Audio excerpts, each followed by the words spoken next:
സാക്ഷ്യം വഹിച്ച വിശ്വസ്ത പാരമ്പര്യവുമായി PAK Gold and Diamonds. Most trusted gold. PAK Gold and Diamonds. Operation തണ്ടറിന്റെ ഭാഗമായി ചാരായവും വാഷും വാറ്റുപകരണങ്ങളും പിടിച്ചെടുത്ത് Nilambur excise.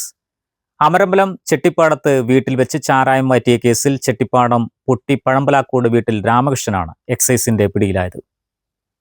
Nilambur excise range inspector TH ഷെഫീഖും സംഘവുമാണ് പ്രതിയെ പിടികൂടിയത്. ഇയാളിൽ നിന്നും 1 ലിറ്റർ ചാരായവും 20 ലിറ്റർ വാഷും പിടിച്ചെടുത്തു.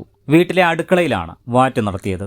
അന്വേഷണ സംഘത്തിൽ assistant excise inspector C Sreekumar, preventive officer NK Saneera, civil excise ഓഫീസർമാരായ രാകേഷ് ചന്ദ്രൻ, എബിൻ സണ്ണി എന്നിവരുമുണ്ടായിരുന്നു. ഈ വർഷം ഫെബ്രുവരിയിൽ 6 ലിറ്റർ ചാരായം കൈവശം വെച്ച കുറ്റത്തിനും ഇയാൾക്കെതിരെ കേസെടുത്തിരുന്നു. News bureau, Nilambur. സ്വപ്നങ്ങൾ സാക്ഷാത്കാരമാകുമ്പോൾ സന്തോഷങ്ങൾക്ക് അതിരുകളില്ലാത്ത ആനന്ദം. Mayuri gold and diamonds, Kalikavu road, opposite town square, Wandoor.